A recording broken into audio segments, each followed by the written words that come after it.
Assalamualaikum sobat. Ini ada fakta mengejutkan yang barangkali mungkin banyak dari kita, terutama orang-orang kecil, banyak warga Indonesia, walaupun pejabat pun banyak yang belum mengetahui. Bahwasanya ternyata pemerintah melalui Menteri Kesehatan itu menerima usulan dari luar negeri bahwasanya anak-anak Indonesia itu akan dijadikan uji coba atau eksperimen vaksin diare apa itu namanya. Itu kalau dari pribadi saya itu tidak setuju. Mohon pemerintah untuk pertimbangan kembali, mohon pemerintah untuk membatalkan, diusahakan untuk dibatalkan. Karena dampaknya nanti negatif. Karena banyak ilmuwan dari Indonesia itu sudah menyatakan bahwasanya itu adalah nanti itu negatif. Mohon kepada Pak Presiden, mohon kepada Pak Menteri Kesehatan untuk membatalkan itu pengajuan itu.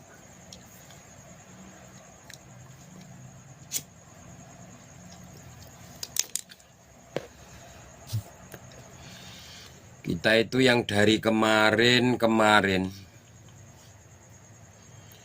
yang dari sejak corona itu terjadi, kita itu belum waras. Corona sudah menelan berapa ratus ribu jiwa dari warga kita, warga Indonesia.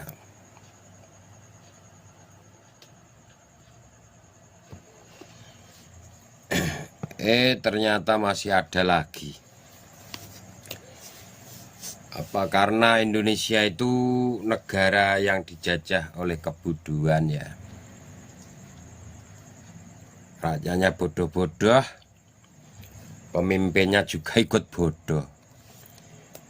Mudah percaya sama orang, katanya baik. Namanya eksperimen. Iya kalau berhasil, kalau nggak berhasil bagaimana?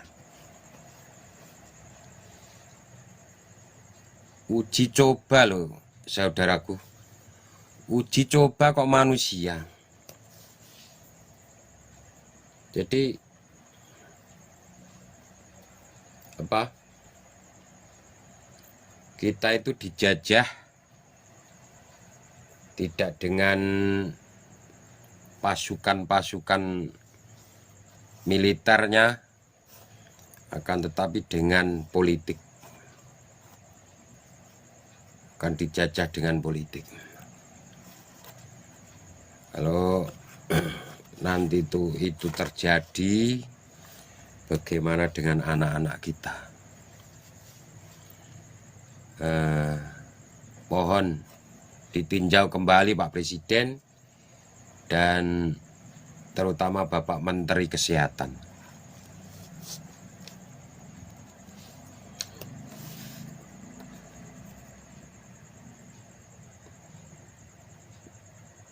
Kan uji coba bisa dilewatkan dengan tumbuh-tumbuhan dulu, apa dilewatkan dengan hewan-hewan dulu gitu. Kenapa Indonesia yang menerima pertama kali? Kenapa enggak negara yang mengusulkan dulu, yang mencoba?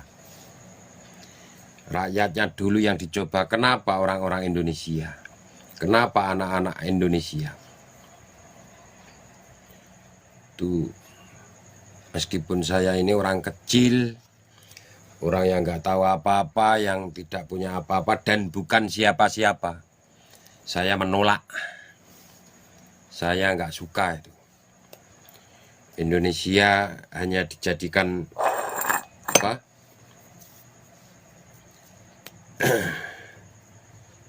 jadikan hewan buruan oleh orang-orang luar negeri. Masa eksperimen terus rakyat Indonesia?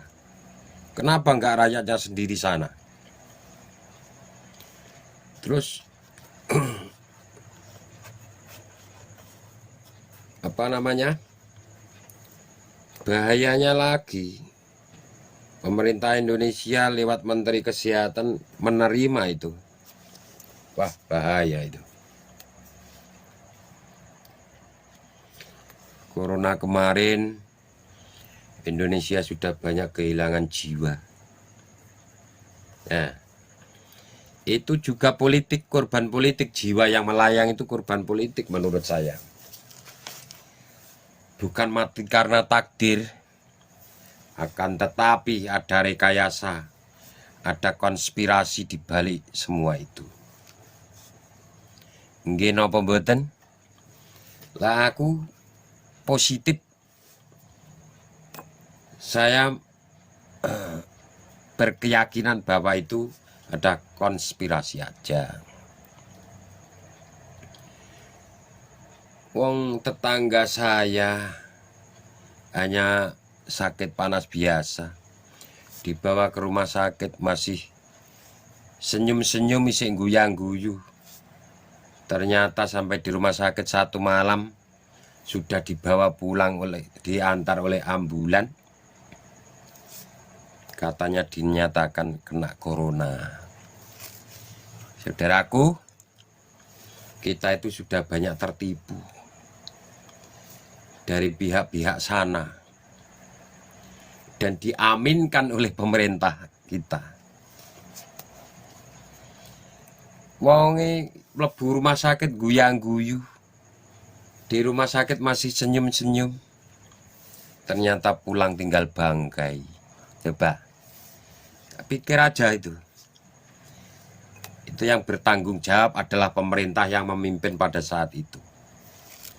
Bertanggung jawab dunia akhirat. Ya.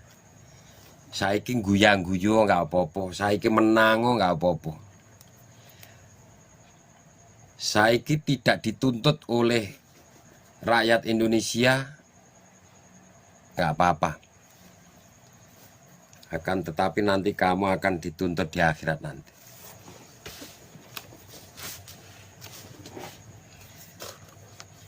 Karena apa? Persetujuan.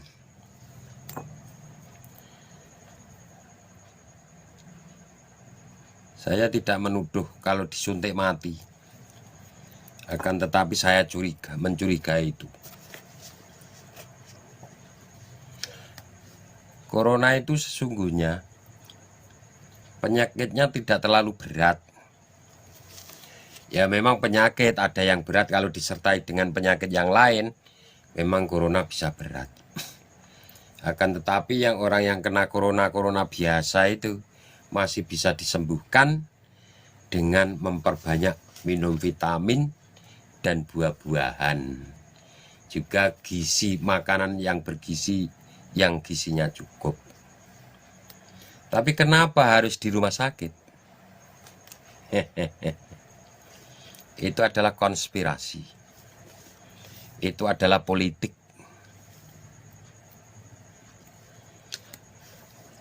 Ada orang bilang si Anu meninggal karena kena corona. Wah, bohong. Kalau saya itu bohong. Jadi matinya bukan takdir karena Allah. Akan tetapi ada yang selain itu di belakangnya.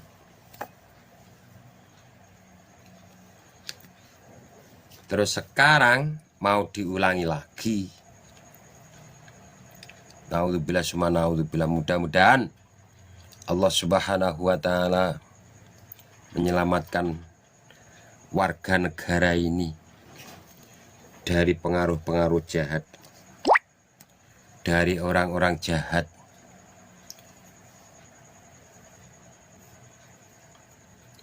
Tidak ada ubahnya kalau kita semua itu ternyata hanya mainan. Tidak ada ubahnya, tidak ada bedanya kalau kita itu ternyata warga-warga Indonesia itu seperti orang Palestina. Kalau di sana musuhnya nyata dan pakai meriam, pakai rudal, pakai bom dan lain sebagainya. Akan tetapi Indonesia dijajah dengan politik. Contohnya yaitu vaksin.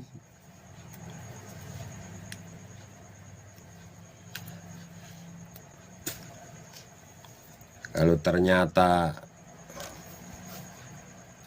pemerintah Indonesia mengaminkan, nah itu bahayanya.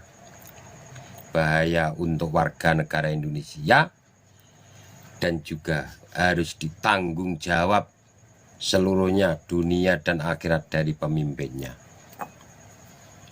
Mudah-mudahan ini dikaji, mudah-mudahan Allah tidak mengizinkan si penyusup, si penjajah dengan cara politik itu masuk ke Indonesia dan merusak warga Indonesia. Saya tetap senang warga Indonesia itu walaupun banyak, walaupun padat, itu tetap sehat walafiat, tetap panjang umurnya.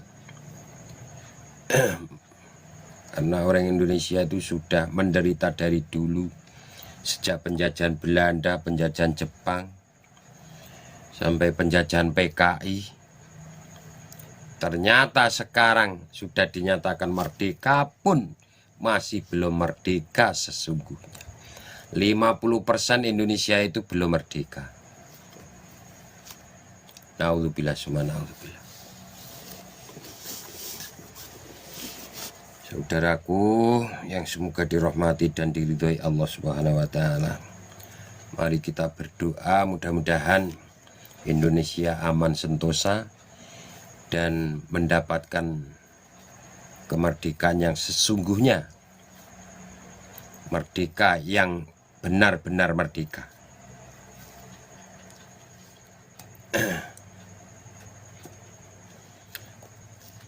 Udah ekonomi sulit,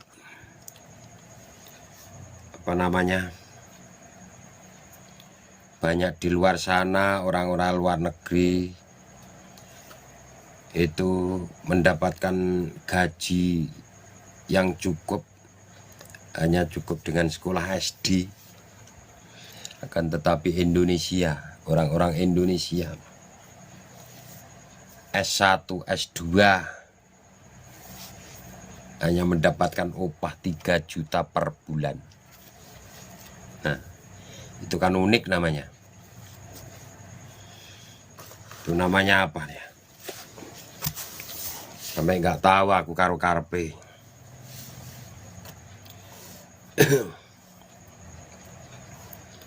Mohon kita berdoa semuanya ya kawan-kawan, sahabat-sahabatku semuanya.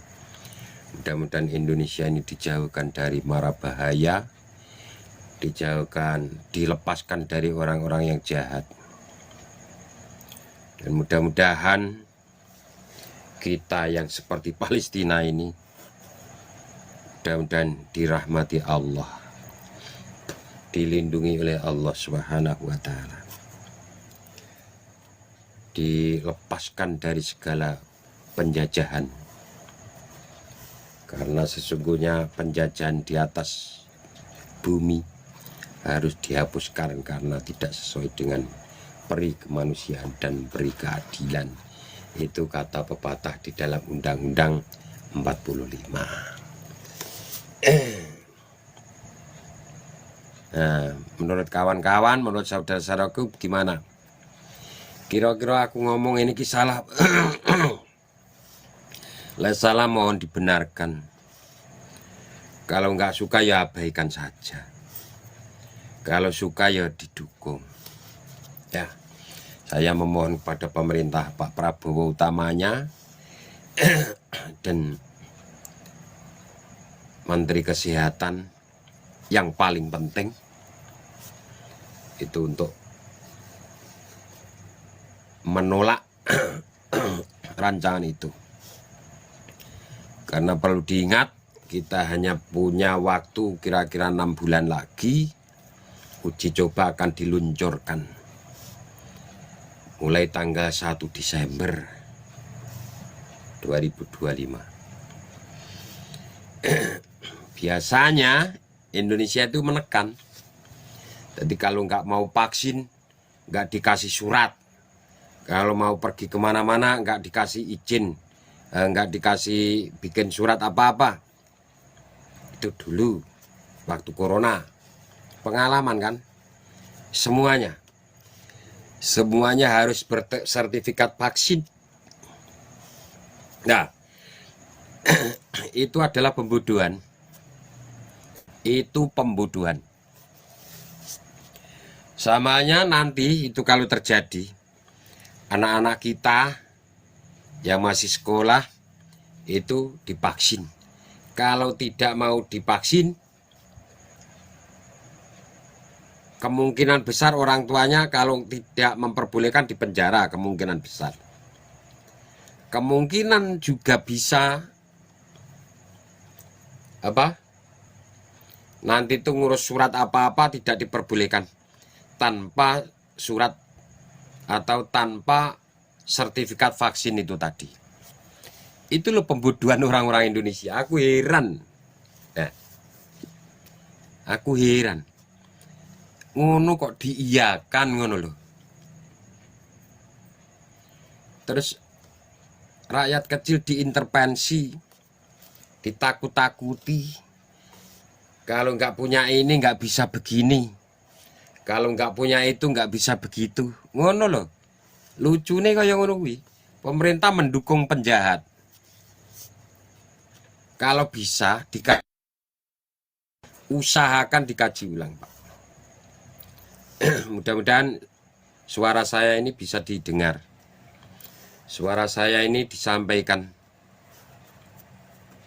Kalau tidak lewat VT, kalau tidak bisa melihat saya, karena memang saya bukan siapa-siapa dan tidak punya apa-apa dan bukan apa-apa.